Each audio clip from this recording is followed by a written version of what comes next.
আসসালামু আলাইকুম। লাইভ ক্যাপচারে আপনাদের সবাইকে স্বাগতম। কেমন আছেন আপনারা সবাই?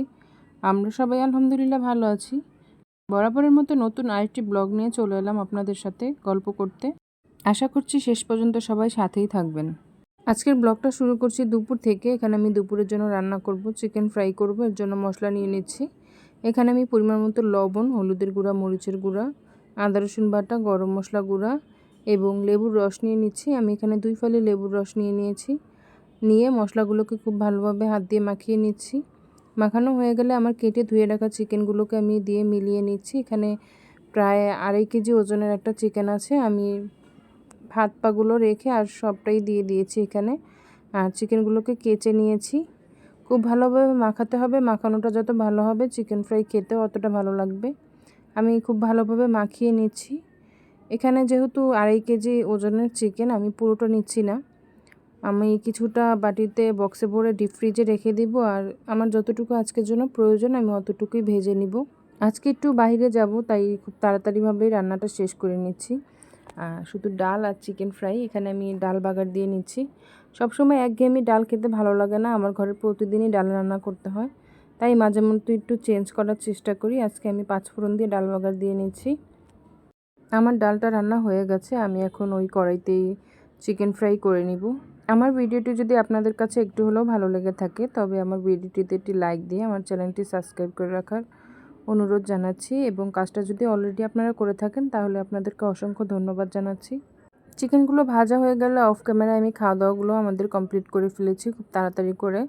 যেহেতু বলেছিলাম একটু বাইরে যাব, আমি আজকে একটু মার্কেটে যাব, এর জন্যই তাড়াহুড়ো করছি। আর মেয়েকে নিব না, মেয়েটা মার্কেটে গেলে প্রচুর পরিমাণ বিরক্ত করে। আর ছোট ছেলেটা যেহেতু একটু অসুস্থ, ও বেশি হাঁটতে পারবে না, তাই ওকেও নিচ্ছি না। বড় ছেলেকে বললাম ওদের দুজনকে নানু বাসায় দিয়ে আসতে, তাই ওরা দুজন ওদের নানু বাসায় যাচ্ছে। বড় ছেলে দিয়ে আসবে, তারপর আমরা বের হব। এই তো ওদেরকে দিয়ে আসার পরে আমরা বের হয়ে গিয়েছি। আজকে আমি নিউ মার্কেট যাচ্ছি। নিউ মার্কেট আমার বাসার থেকে মোটামুটি অনেকটাই দূরে, তাই সিএনজি দিয়ে যাচ্ছি। আমাদের বের হতে একটু লেট হয়ে গিয়েছে, যত তাড়াতাড়ি যাওয়া যায় আর কি। আমার বাসা থেকে প্রায় 1 ঘন্টা সময় লেগেছিল নিউ মার্কেট আসতে। আর এই যে নিউ মার্কেটের সামনের পুতুলগুলো বিক্রি করছিল, দেখে খুব ভালো লাগছিল, তাই একটু ভিডিও করে নিলাম।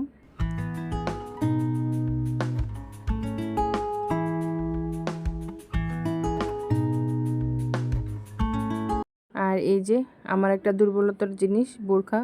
বোরকা দেখলেই কেন জানি আমার কিনতে ইচ্ছা করে। অলরেডি অনেকগুলো বোরকা বাসায় আছে, তারপরেও মনে হয় যেন একটা নিয়ে নিই।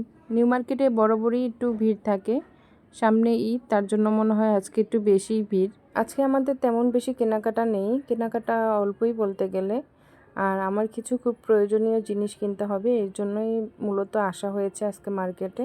জান্নাতের বাবার কিছু শপিং প্রয়োজন ছিল, ওগুলোই দেখছিলাম। আর এই যে নিউ মার্কেটের এই শপটাতে খুব কিউট কিউট জিনিস ছিল, আপনি যেটা নেবেন ওইটাই 100 টাকা। এই দোকানের যত প্রোডাক্টস ছিল সবগুলোই 100 টাকা করে এক একটা। আর এই যে নিউ মার্কেটে আসলে ঝালমুড়ি না খেলেই নয়, কিন্তু আজকের ঝালমুড়িটা আমার কাছে তেমন ভালো লাগেনি, তারপরেও খেয়ে নিয়েছি, কিছু করার ছিল না। নিউ মার্কেটের কাজ শেষ করে আমি চলে এসেছিলাম এলিফ্যান্ট রোডে মাল্টিপ্ল্যান্ট সেন্টারে। এই মার্কেটটা 8টা পর্যন্ত খোলা থাকে, আমার আস্তে আস্তে 8:30 বেজে গিয়েছিল। অলরেডি মার্কেটের অনেকগুলো দোকান বন্ধ হয়ে গিয়েছিল, 2-1টা দোকান খোলা ছিল।